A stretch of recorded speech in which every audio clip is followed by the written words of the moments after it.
दोस्तों, यह कहानी एक दिव्यांग राजा की है जिसके राज्य में कोई भी परेशानी या समस्या नहीं थी। सभी लोग उस राजा से बहुत खुश थे और ऊपर वाले से धन्यवाद करते थे कि इतने अच्छे राजा को उनकी जिंदगी में भेजे। वह राजा दिव्यांग था, उसकी एक आंख नहीं थी और एक पैर नहीं था, लेकिन फिर भी राजा को इस बात का कोई भी मलाल नहीं था। एक दिन राजा अपने महल के गलियारे में घूमते हुए अपने पूर्वजों की तस्वीर को देख रहा था और सोच रहा था कि मेरे पिताजी इतने सूर्यवीर थे, उनके पिताजी इतने सूर्यवीर थे, हमें इतने शूरवीर खानदान में जन्म लेने का मौका मिला।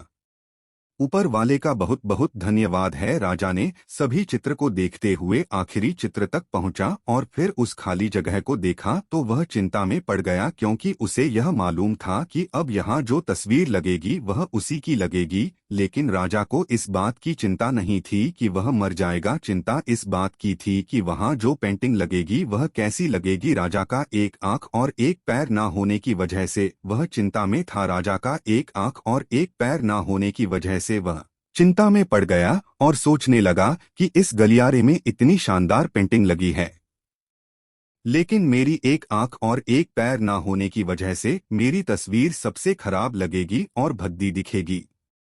राजा ने सोचा कि मेरे मरने के बाद पता नहीं कैसी पेंटिंग बनेगी, और क्यों ना मैं अपने जीते जी ही एक शानदार पेंटिंग बनवाऊं ताकि मुझे सुकून मिल जाए कि यहाँ मेरी अच्छी पेंटिंग लगेगी। अब उस राज्य में ऐलान करवा दिया गया और सभी पेंटर को बुलाया गया और कहा गया कि जो भी पेंटर राजा का शानदार पेंटिंग बनाएगा उसे शानदार इनाम मिलेगा।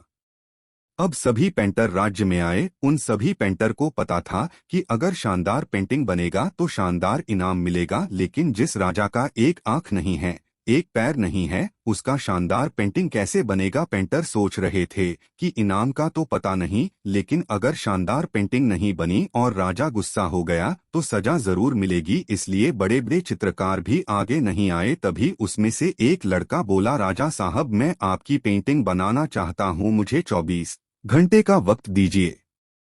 अब सभी बड़े बड़े पेंटर हैरान हो गए कि यह लड़का क्या पेंटिंग बनाएगा, और अगर राजा को पेंटिंग पसंद नहीं आई तो इसे सजा जरूर मिलेगी। राजा बोला, ठीक है, आप बना करके आइए। अगले दिन वह लड़का तस्वीर बनाकर लाने वाला था और दरबार पूरी तरह से भर चुका था। लोग दूर दूर से यह देखने के लिए आए थे कि वह लड़का कैसा पेंटिंग बनाएगा। अब लड़का जब उस राजा की पेंटिंग बनाकर लाया तो लोग आश्चर्यचकित रह गए। सब लोग जोर जोर से तालियां बजाने लगे, सीटी बजाने लगे, और जब राजा ने उस पेंटिंग को देखा तो वह खुश हो गया और बोला कि वाह, इससे अच्छी पेंटिंग तो इस पूरे गलियारे में नहीं है।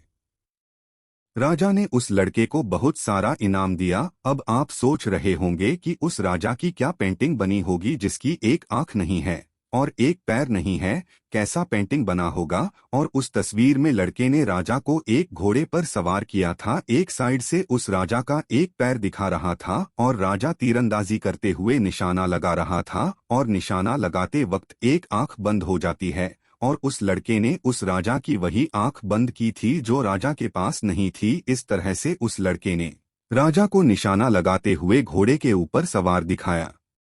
जिंदगी में उम्मीद का साथ मत छोड़िए, क्योंकि जिसने उम्मीद का साथ छोड़ दिया तो फिर जिंदगी उसका साथ छोड़ देती है। हर पल सकारात्मक रहिए, खुश रहिए, ऊपर वाले के आशीर्वाद के साथ और अपनों के प्यार के साथ, अपनी अच्छी और सच्ची मेहनत के साथ कर दिखाओ कुछ ऐसा कि दुनिया करना चाहे आपके जैसा। जिससे एक आंख बंद और एक ही पैर दिखाया और इतना शानदार पेंटिंग बनाया था कि वह अब तक की सबसे सर्वश्रेष्ठ पेंटिंग थी। उस लड़के के सामने भी चुनौती थी, संकट था, लेकिन उसने सकारात्मक का साथ नहीं छोड़ा। जिंदगी में आप जिस भी मुकाम पर हो, जिस भी संकट में फंस जाए, जिस भी स्थिति में हो, अगर आपने सकारात्मक का साथ कभी नहीं छोड़ा तो यकीन मानिए आप उस संकट से बाहर निकल आएंगे।